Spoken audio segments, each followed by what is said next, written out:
दोस्तों, आप सभी का स्वागत है हमारे YouTube चैनल में। दोस्तों, जितने भी ऑडियो की तैयारी कर रहे हैं वो हमारे YouTube चैनल को सब्सक्राइब करें, लाइक करें, शेयर करें। दोस्तों, हम आज पढ़ेंगे ऑडियो से संबंधित ग्रामीण विकास की विभिन्न योजनाओं के बारे में हम MCQ करने वाले हैं। दोस्तों, अगर वीडियो आपको अच्छा लगे तो आप हमारे YouTube चैनल को सब्सक्राइब करें, लाइक करें और दूसरों को शेयर करें, जिससे सभी विद्यार्थियों को लाभ मिल सके। दोस्तों, तो आइए हम देखते हैं। इसमें लगभग 500 MCQ किया जाएगा। दोस्तों, यह सिर्फ ग्रामीण विकास की विभिन्न योजनाओं से संबंधित है। तो आइए हम देखते हैं। सबसे पहला प्रश्न है,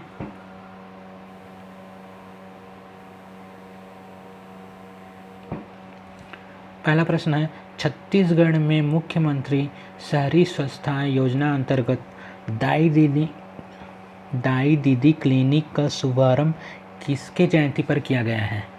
छत्तीसगढ़ में मुख्यमंत्री शहरी स्वच्छता योजना अंतर्गत दाई दीदी क्लिनिक का शुभारंभ किसके जयंती पर किया गया है? तो इसका सही आंसर है दोस्तों, किसके जयंती पर किया गया है? इंदिरा गांधी के जयंती पर किया गया है। छत्तीसगढ़ में मुख्यमंत्री शहरी स्वच्छता योजना अंतर्गत दाई दीदी क्लिनिक का शुभारंभ इंदिरा गांधी की जयंती पर किया गया है। अगला प्रश्न है, सांसद आदर्श ग्राम योजना के तहत प्रथम चरण में कितने ग्रामों का चयन किया गया है? फिर से देखते हैं। सांसद आदर्श ग्राम योजना के तहत प्रथम चरण में कितने ग्रामों का चयन किया गया है? तो दोस्तों, इसका सही आंसर हो जाएगा 16 ग्रामों का चयन किया गया है। अगला प्रश्न है, मुख्यमंत्री सुपोषण अभियान के अंतर्गत कितने वर्षों में प्रदेश को कुपोषण एवं एनीमिया मुक्त कराने का लक्ष्य रखा गया है? अब फिर से प्रश्न देखते हैं। मुख्यमंत्री सुपोषण अभियान के अंतर्गत कितने वर्षों में प्रदेश को कुपोषण एवं एनीमिया मुक्त कराने का लक्ष्य रखा गया है? तो इसका सही आंसर है अगले 3 वर्षों में कुपोषण एवं एनीमिया मुक्त कराने का लक्ष्य रखा गया है, 3 वर्षों तक। ठीक है, इसका सही आंसर क्या हो जाएगा? अगले 3 वर्षों में। ठीक है दोस्तों, अगला हम प्रश्न देखते हैं। हरिक नानी बेरा अभियान किससे संबंधित है? हरिक नानी बेरा अभियान किससे संबंधित है? तो दोस्तों, इसका सही आंसर है यह कुपोषण एवं एनीमिया से मुक्ति हेतु से संबंधित है। कुपोषण एवं एनीमिया से मुक्ति हेतु से संबंधित है। ठीक है दोस्तों, हरिक नानी बेरा किससे संबंधित है? तो कुपोषण एवं एनीमिया से मुक्ति हेतु से संबंधित है। अगला प्रश्न है,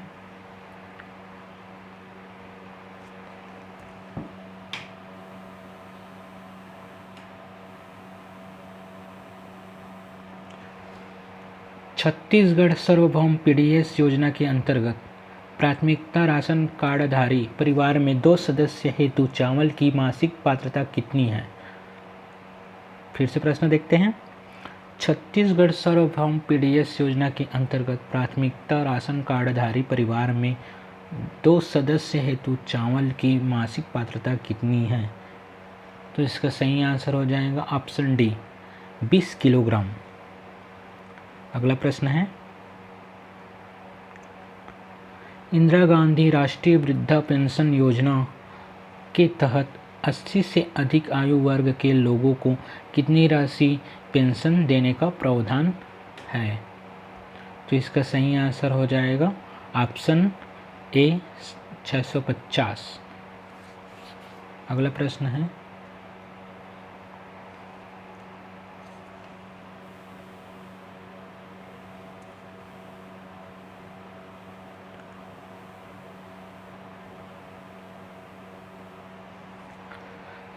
है, दोस्तों, श्यामा प्रसाद मुखर्जी रुर्बन मिशन योजना के अंतर्गत छत्तीसगढ़ में कुल 19 क्लस्टर का चयन किया गया, जिसमें जनजाति क्लस्टर की संख्या कितनी है?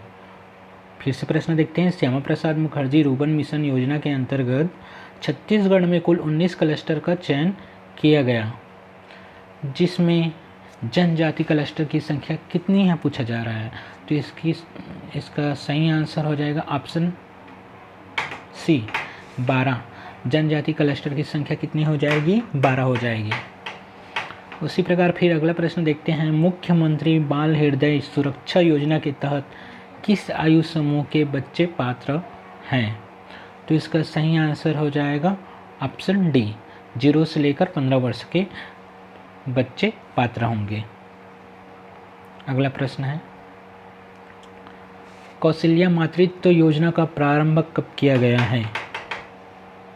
तो इसका सही आंसर हो जाएगा दोस्तों 8 मार्च 2022। 8 मार्च 2022 कब प्रारंभ किया गया? तो 8 मार्च 2022। अगला प्रश्न है, समग्र कृषक विकास योजना से संबंधित है। समग्र कृषक विकास योजना किससे संबंधित है? तो समग्र कृषक विकास योजना बीज से संबंधित है। किससे संबंधित है? बीज से संबंधित है। बीज से संबंधित है। अगला प्रश्न है, डॉक्टर खूबचंद बघेल स्वच्छता योजना में सम्मिलित योजनाएं हैं। डॉक्टर खूबचंद बघेल स्वच्छता योजना में सम्मिलित योजनाएं हैं। तो ये सभी हैं। पहला है प्रधानमंत्री जन आरोग्य योजना, मुख्यमंत्री बाल हृदय सुरक्षा योजना, राष्ट्रीय बाल स्वच्छता कार्यक्रम, मुख्यमंत्री बाल श्रवण योजना। ये सभी योजनाएं सम्मिलित हैं। छत्तीसगढ़ में मिलेट मिशन योजना के अंतर्गत किन फसलों को बढ़ावा दिया जा रहा है? छत्तीसगढ़ के मिलेट मिशन द्वारा छत्तीसगढ़ मिलेट मिशन योजना के अंतर्गत किन फसलों को बढ़ावा दिया जा रहा है? तो इसमें कोदो, कुटकी और रागी को बढ़ावा दिया जा रहा है। कौन कौन सा फसल है? कोदो, कुटकी और रागी। ठीक है दोस्तों, कौन कौन सा फसल है याद रखना, कोदो, कुटकी और रागी। ये तीनों फसलों को बढ़ावा दिया जा रहा है। फिर अगला प्रश्न की हम बात करते हैं।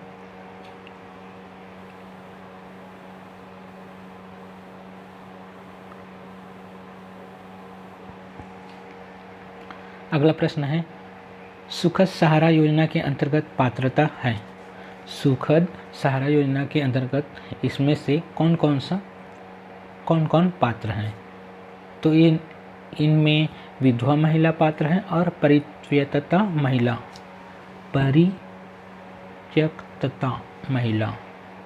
ये दोनों पात्र हैं। अगला प्रश्न है, राज्य युवा मितान क्लब योजना की निगरानी हेतु कितनी समितियों का प्रावधान है? तो इसमें कितने समितियों का प्रावधान रखा गया है दोस्तों? 2 समितियों का प्रावधान रखा गया है। अगला प्रश्न है, पौधा तुहर द्वार योजना का शुभारंभ किसके द्वारा किया गया है? पौधा तुहर द्वार योजना का शुभारंभ किसके द्वारा किया गया है? तो इसका सही आंसर हो जाएगा मोहम्मद अकबर के द्वारा किया गया है। कौन है इसके द्वारा? मोहम्मद अकबर के द्वारा। अकबर के द्वारा याद रखना है आपको, अकबर के द्वारा। अगला प्रश्न है, इनमें से कौन सा जिला चिराग योजना में शामिल नहीं है? इनमें से कौन सा जिला चिराग योजना से शामिल नहीं है? तो कौन सा जिला है? रायपुर जिला। रायपुर जिला इनमें शामिल नहीं है। बाकी मुंगेली, बलौदाबाजार और बलरामपुर तीनों शामिल हैं। अगला प्रश्न है, मुख्यमंत्री सुपोषण अभियान के तहत विगत 3 वर्षों में कुपोषण में कितने प्रतिशत की कमी हुई है? तो इसमें कितने प्रतिशत की कमी हुई है? 8.7% की कमी हुई है। अगला प्रश्न है, जननी सुरक्षा योजना के अंतर्गत अस्पताल में प्रसव कराने पर ग्रामीण महिलाओं को प्रति प्रसव कितने रुपए का प्रावधान रखा गया है? तो इसमें 1400 रुपये का प्रावधान रखा गया है।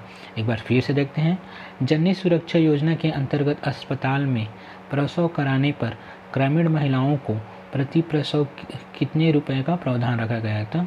1400 रुपये का प्रावधान रखा गया है। अगला प्रश्न है, सामाजिक सुरक्षा पेंशन योजना अंतर्गत दी जाने वाली राशि में राज्य का हिस्सा कितना होता है? सामाजिक सुरक्षा पेंशन योजना अंतर्गत दी जाने वाली राशि में राज्य का हिस्सा कितना होता है? तो राज्य का हिस्सा कितना होता है? 150 रुपये राज्य का हिस्सा होता है। फिर अगला हम देखते हैं,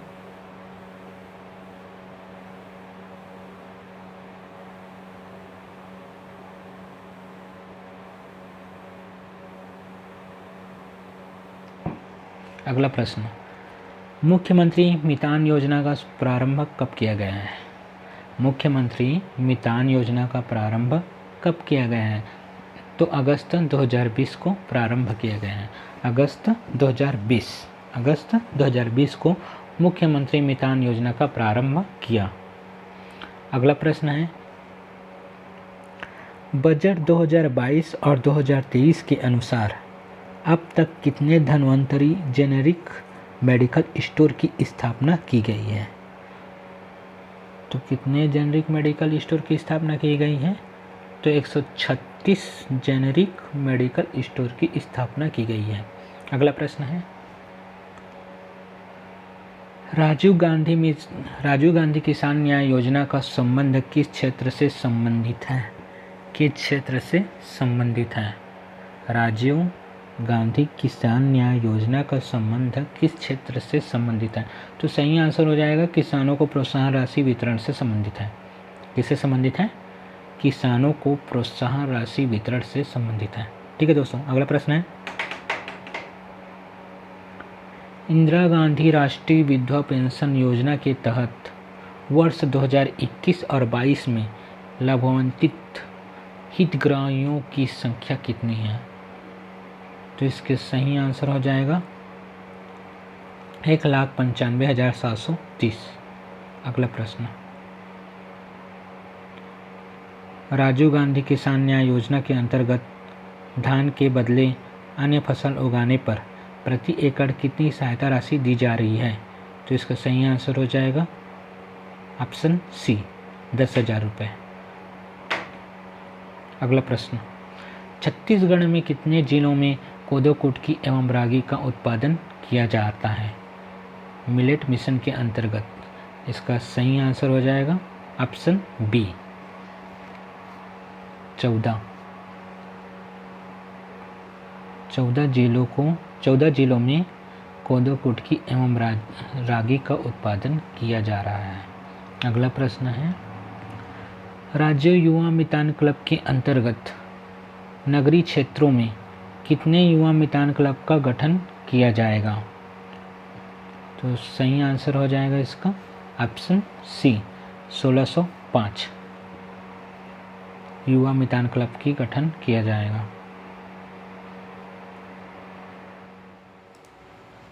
अगला प्रश्न है, मुख्यमंत्री शहरी स्लम स्वच्छता योजना अंतर्गत 14 नगर निगमों में कितने मोबाइल एम्बुलेंस का संचालन किया जा रहा है?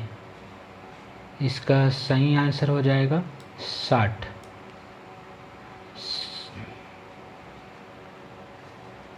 अगला प्रश्न है, फोर्टिफाइड राइस वितरण योजना का प्रारंभ कब किया गया था? तो इसका सही आंसर हो जाएगा 1 नवंबर 2020। 1 नवंबर 2020 को फोर्टिफाइड राइस वितरण योजना का प्रारंभ किया। अगला प्रश्न है, महिलाओं के स्वास्थ्य के लिए महातारी एक्सप्रेस योजना किस जिले में प्रारंभ हुआ? किस जिले में प्रारंभ हुआ? महिलाओं के स्वास्थ्य के लिए महातारी एक्सप्रेस योजना किस जिले से प्रारंभ हुआ है? तो कौन से जिले से प्रारंभ हुआ है? तो बिलासपुर जिले से प्रारंभ हुआ है। बिलासपुर जिले से प्रारंभ हुआ है। अगला प्रश्न है,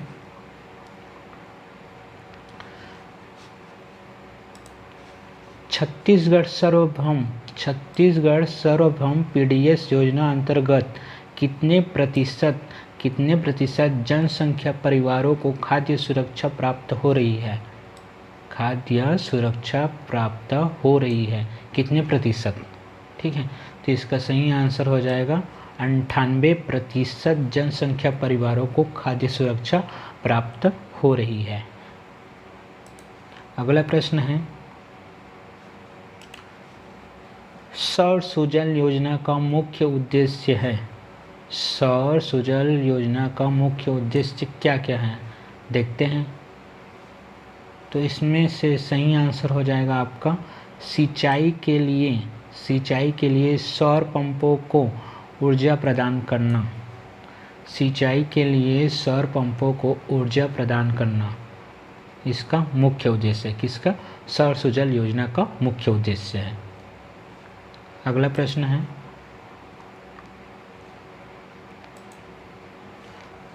मुख्यमंत्री मितान योजना का उद्देश्य। मुख्यमंत्री मितान योजना का उद्देश्य,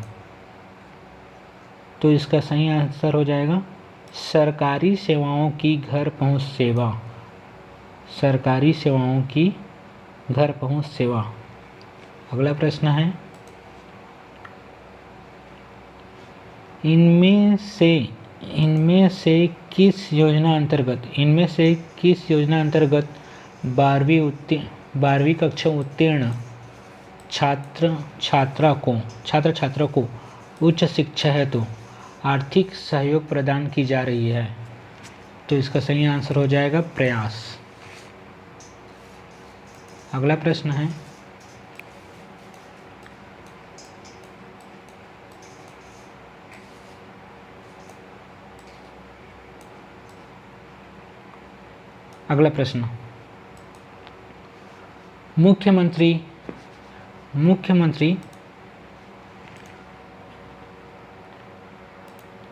मुख्यमंत्री वृक्षारोपण प्रोत्साहन योजना अंतर्गत कितने वर्ष तक अनुदान के रूप में 10,000 रुपये प्रति एकड़ प्रोत्साहन का प्रावधान है? प्रति एकड़ प्रोत्साहन का प्रावधान है। तो सही आंसर हो जाएगा 3 वर्ष तक। 3 वर्ष तक। अगला प्रश्न है, गोधन न्याय योजना अंतर्गत सुपर कंपोस्ट प्रति किलो किस कीमत पर विक्रय किया जा रहा है? तो इसका सही आंसर हो जाएगा 6 रुपये किलो पर विक्रय किया जा रहा है। 6 रुपये किलो। अगला प्रश्न है, इनमें से कौन सी फसल राजीव गांधी किसान न्याय योजना में शामिल नहीं है? तो इनमें से कौन सा शामिल नहीं है? तो गेहूं शामिल नहीं है। अगला प्रश्न है, समेकित बाल विकास योजना अंतर्गत कितने प्रकार की सेवाएं प्रदान की जा रही है? तो इसका सही आंसर है 6 सेवाएं प्रदान की जा रही हैं। अगला प्रश्न है, ग्रामीण विकास विभाग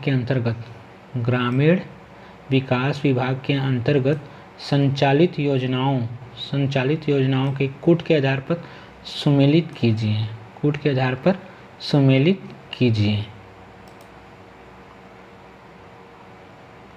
तो दोस्तों इसका सही आंसर हो जाएगा आपका राष्ट्रीय ग्रामीण आजीविका मिशन, प्रधानमंत्री ग्राम सड़क योजना और ग्रामीण यांत्रिकी सेवा। ये तीनों क्रम में है, ये तीनों सम्मिलित है दोस्तों। अगला प्रश्न, चिराग योजना का उद्देश्य किसे लाभ दिलाना है? तो चिराग योजना से किससे लाभ मिलता है? तो किसानों को लाभ मिलता है। किससे मिलता है? किसानों को। अगला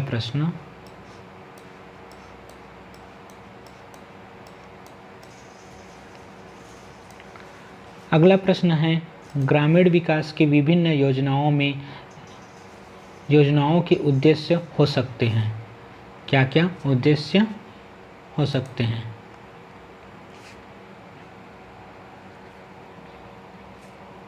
तो इसमें सामाजिक सुरक्षा, रोजगार देना, अधोसंरचना निर्माण और गरीबी उन्मूलन, ये चारों उद्देश्य हो सकते हैं। ग्रामीण विकास के विभिन्न योजनाओं के उद्देश्य चारों हो सकते हैं। सामाजिक सुरक्षा हो सकता है, रोजगार देना हो सकता है, अधोसंरचना निर्माण हो सकता है और गरीबी उन्मूलन हो सकता है। अगला प्रश्न है,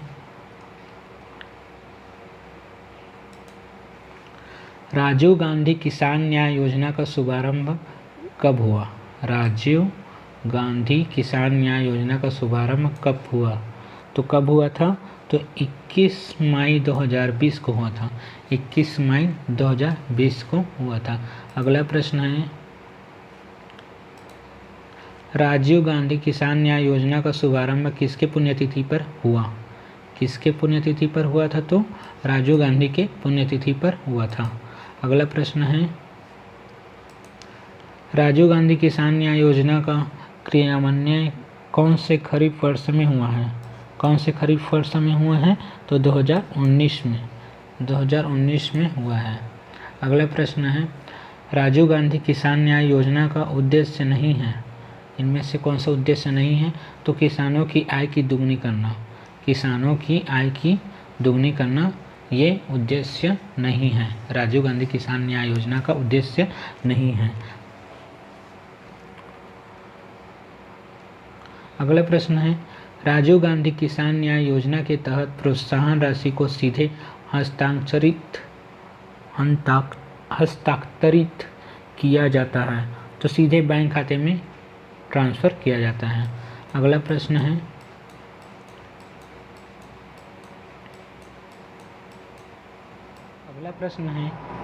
राजीव गांधी किसान न्याय योजना लागू होने के पश्चात वर्तमान समय तक अंतर की राशि को कितने किस्तों में दी जा रही है? कितने किस्तों में दी जा रही है? तो 4 किस्तों में दी जा रही है दोस्तों। अगला प्रश्न है, वित्तीय वर्ष 2020 और 21 में किसान न्याय योजना के तहत कितने करोड़ राशि का भुगतान किया गया? तो 5,628 करोड़ राशि का भुगतान किया गया। अगला प्रश्न, कौन से वर्ष में किसान न्याय योजना के तहत दलहन और तिलहन फसलों को शामिल करने का निर्णय लिया जा चुका है? तो 2020 और 2021 को निर्णय लिया जा चुका है।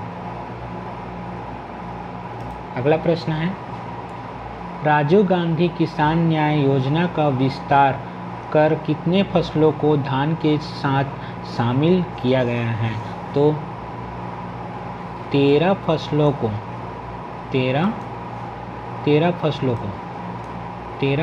को धान के साथ शामिल किया गया है। कितने फसलों को? 13 फसलों को। अगला प्रश्न है,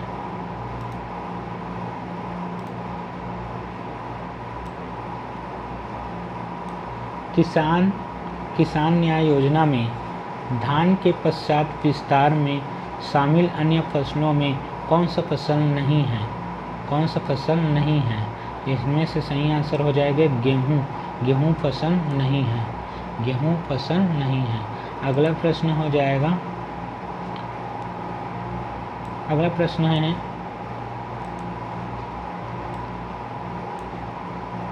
अगला प्रश्न,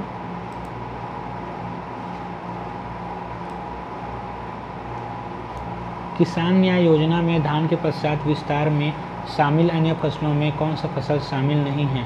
तो इनमें से कौन सा फसल शामिल है?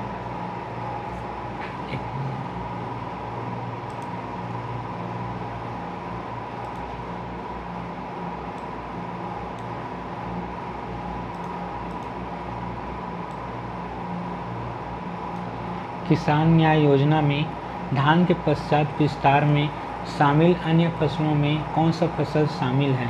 तो इनमें से सभी फसल शामिल है, उपरोक्त सभी। तो इसमें क्या क्या आ जाएगा आपका?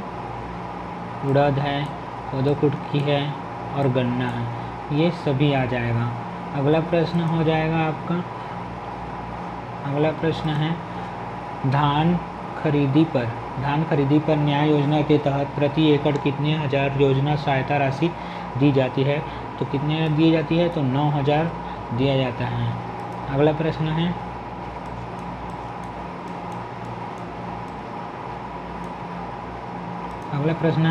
धान के बदले अन्य फसल उगाने पर न्याय योजना के तहत प्रति एकड़ कितने हजार योजना राशि दी जाती है? तो कितने? 10,000। कितने एकड़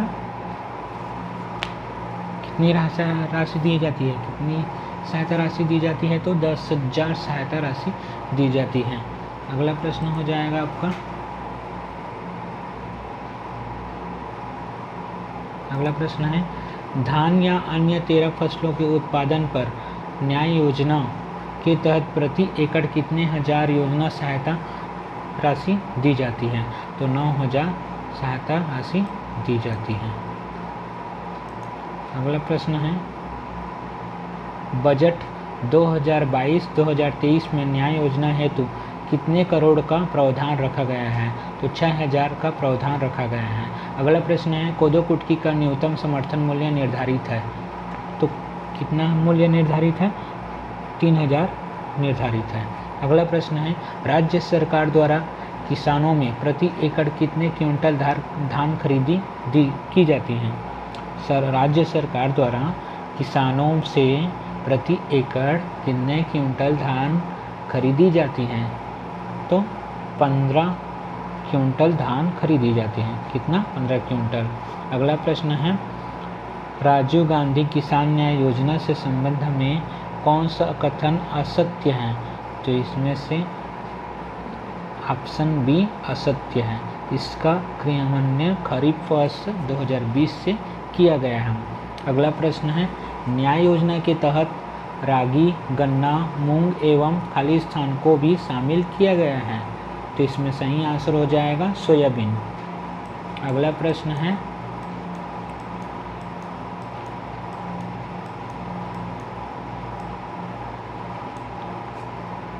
राजीव गांधी किसान न्याय योजना के संबंध में कौन सा कथन असत्य है?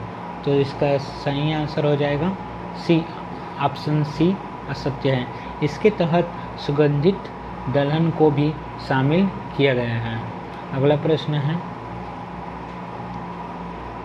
राजीव गांधी किसान न्याय योजना के संबंध में सही कथन का चयन कीजिए। तो इनमें से दोनों कथन सही हैं, पहला और दूसरा। वर्ष 2021 और 22 धान खरीदी के लिए प्रथम किस्त 21 मई को प्रदान किया गया है। इसके तहत वृक्षारोपण पर 10,000 प्रति एकड़ इनपुट प्रदान किया जाएगा। तो दोनों सही हैं, ठीक है। आगे बढ़ते हैं, राजीव गांधी ग्रामीण भूमिहीन न्याय योजना के तहत प्रति परिवार कितने रुपए का सालाना अनुदान दिया जाता है? तो 6,000 दिया जाता है। राजीव गांधी ग्रामीण भूमिहीन न्याय योजना के तहत प्रति परिवार कितने रुपए का सालाना अनुदान देने की घोषणा बजट 2022 और 23 में किया गया है? तो 7,000। अगला प्रश्न है, राजीव गांधी ग्रामीण भूमिहीन न्याय योजना के तहत पात्र परिवारों का पंजीयन किया गया है। तो 1 सितंबर से 30 सितंबर 2021 तक। अगला प्रश्न है, राजीव गांधी ग्रामीण भूमिहीन कृषि मजदूर न्याय योजना के लोगों का लोकार्पण कब किया गया? तो 8 सितंबर 2021 को किया गया। अगला प्रश्न है, भूमिहीन न्याय योजना के तहत कितने कृषक परिवारों को लाभ देने का लक्ष्य रखा गया है? तो 10 लाख कृषक परिवारों को लाभ देने का लक्ष्य रखा गया है। अगला प्रश्न है, भूमिहीन न्याय योजना के तहत पात्र हैं? तो इसमें से सभी पात्र हैं, चरवाहा, बढ़ई, लोहार, पुरोहित सभी पात्र हैं। अगला प्रश्न है, भूमिहीन न्याय योजना के संबंध में सही विकल्प का चयन कीजिए। सही विकल्प का चयन कीजिए। तो इसमें से पहला और दूसरा एकदम सही है। कृषि भूमि वाले परिवार पात्र नहीं होंगे। और दूसरा, आवासीय प्रयोजन हेतु धारित भूमि कृषि भूमि नहीं मानी जाएगी। अगला प्रश्न है यहाँ पर एकदम इम्पोर्टेंट है, गोधन न्याय योजना का शुभारंभ कब हुआ था? व्यापम में बहुत बार पूछा जा चुका है, तो 20 जुलाई 2020 याद रखना है, 20 जुलाई 2020 को। गोधन न्याय योजना कौन से त्यौहार को प्रारंभ किया गया था? ये भी वेरी इंपॉर्टेंट है। ये हरेली त्यौहार को दिन प्रारंभ किया गया था। कब? हरेली त्यौहार। अगला प्रश्न है, गोधन न्याय योजना के तहत सरकार द्वारा क्या खरीदा जाता है? तो गोबर खरीदा जाता है। क्या खरीदा जाता है? गोबर खरीदा जाता है। अगला प्रश्न है,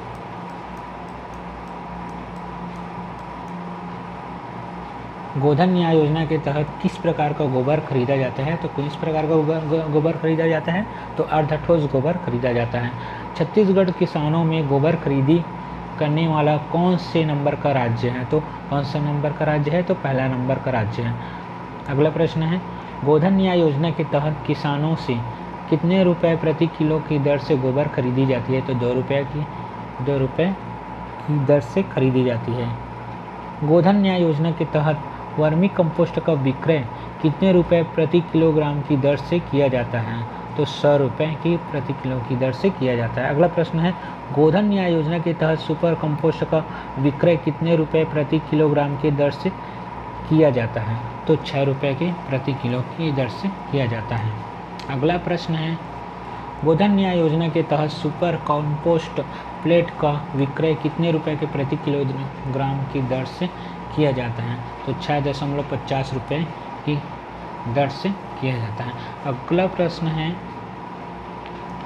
गोधन न्याय योजना के तहत गोबर की खरीदी कौन से समूह के माध्यम से की जाती है? तो कौन से समूह के माध्यम से किया जाता है? तो महिला स्व सहायता के समूह से किया जाता है। अगला प्रश्न है, गोधन न्याय योजना के तहत उत्पादित अतिरिक्त खाद की बिक्री कहाँ की जा रही है? तो अन्य राज्यों में किया जा रहा है। अगला प्रश्न है, निम्नलिखित में से कौन सा कथन सही है? तो इसमें से केवल एक ही सही है। किसान न्याय योजना में दलहन तिलहन को भी शामिल किया जा चुका है। अगला प्रश्न है, राजीव युवा मितान क्लब योजना के तहत कितने आयु वर्ग के युवा पात्र हैं? 15 से 40 वर्ष के युवा पात्र रहेंगे। अगला प्रश्न है, राजीव युवा मितान क्लब योजना के तहत न्यूनतम सदस्य की संख्या कितनी हो सकती है? तो 20 हो सकती है। सदस्य की संख्या कितनी हो सकती है? न्यूनतम 20 हो सकती है। अगला प्रश्न है, राजीव युवा मितान क्लब योजना के तहत अधिकतम सदस्य की संख्या कितनी हो सकती है? तो 40 हो सकती है। अधिकतम कितना हो सकता है? 40 हो सकता है। अगला प्रश्न है, राजीव युवा मितान क्लब योजना के तहत शामिल सदस्यों में कितनी महिला सदस्य होना आवश्यक है? तो 1/3 आवश्यक है। 1/3 महिला होना अति आवश्यक है। अगला प्रश्न है,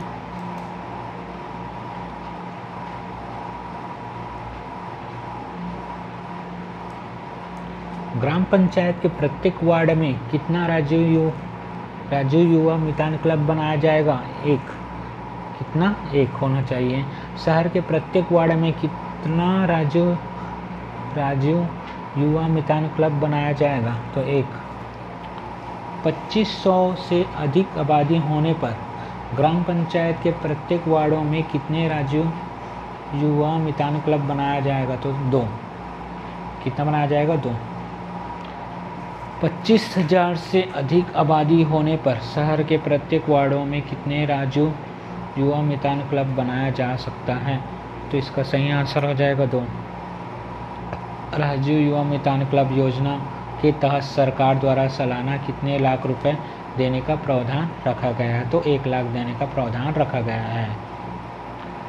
अगला प्रश्न, राजीव युवा मितान क्लब योजना के तहत सरकार द्वारा तिमाही में कितने हजार रुपए देने का प्रावधान रखा गया है? तो 25,000 देने का प्रावधान रखा गया है। राजीव युवा मितान क्लब योजना की निगरानी है तो कितनी समितियां होगी? तो 2 समितियां होगी। कितनी समितियां? 2 समितियां। अगला प्रश्न है, राजीव युवा मितान क्लब योजना के तहत कुल कितने क्लब की गठन योजना है? राजीव युवा मितान क्लब योजना के तहत कुल कितने क्लब गठन की योजना है? तो 13,269। अगला प्रश्न है, राजीव युवा मितान क्लब योजना के तहत ग्रामीण क्षेत्र में क्लबों की संख्या हो गई है। कितनी हो गई है? 11,668 हो गई है। इस राज्य की मुख्यमंत्री कन्यादान योजना में कितनी राशि दी जाती है? तो कितनी राशि दी जाती है? तो 25,000 दिया जाता है। ये सीजी व्यापम में पूछा गया है। राजीव युवा मितान क्लब योजना का उद्देश्य क्या है? तो युवा शक्ति को संगठित करना, युवा शक्ति को प्रदेश विकास में लगाना, युवाओं की सहभागिता को बढ़ाना, व्यक्तित्व निर्माण में सहभागिता निभाना, ये सभी उद्देश्य है। छत्तीसगढ़ में मिलेट मिशन का शुभारंभ कब किया गया? मिलेट मिशन का शुभारंभ कब किया गया था? तो 10 सितंबर 2021 को किया गया था। अगला प्रश्न, छत्तीसगढ़ में मिलेट मिशन के तहत कौन कौन से फसलों को बढ़ावा दिया गया? तो कोदो है, कुटकी है एवं रागी को तीनों फसलों को बढ़ावा दिया गया है। अगला प्रश्न है, छत्तीसगढ़ में मिलेट मिशन के तहत MOU किसके साथ किया गया है? तो IIMR के साथ किया गया है। IIMR के साथ किया गया है। अगला प्रश्न है,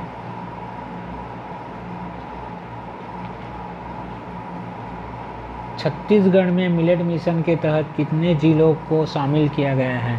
तो 14 जिलों को शामिल किया गया है। छत्तीसगढ़ में मिलेट मिशन के तहत कौन कौन से जिला शामिल नहीं हैं? तो दुर्ग जिला शामिल नहीं है। छत्तीसगढ़ में मिलेट मिशन के तहत कौन कौन से जिला शामिल हैं? तो इसमें से उपरोक्त जिला शामिल हैं। कांकेर शामिल है, कोरिया शामिल है, राजनांदगांव और उपरोक्त सभी। ठीक है। मिलेट मिशन के अंतर्गत कोदो, कुटकी और रागी फसल लेने वाले किसानों को कितने रुपए प्रति एकड़ के हिसाब से अनुदान की राशि दी जाएगी? तो 9,000 रुपये दी जाएगी। धान के बदले कोदो, कुटकी और रागी लेने पर कितने रुपए प्रति एकड़ के हिसाब से अनुदान की सहायता राशि दी जाएगी? तो 10,000 रुपये। छत्तीसगढ़ में मिलेट मिशन के तहत कौन से स्थान पर प्रोसेसिंग यूनिट स्थापित की जा चुकी है? तो कौन सा जिला है वो? कांकेर जिला है। छत्तीसगढ़ में मिलेट मिशन के तहत कौन से स्थान पर प्रोसेसिंग यूनिट स्थापित की जा चुकी हैं? तो कौन सा जिला है वो? दुर्ग और कोंडा। तो दोस्तों, रेडियो से संबंधित MCQ में का क्वेश्चन आज यहीं तक रखते हैं। अगर वीडियो आपको अच्छा लगा तो सब्सक्राइब करें, लाइक करें, शेयर करें। धन्यवाद।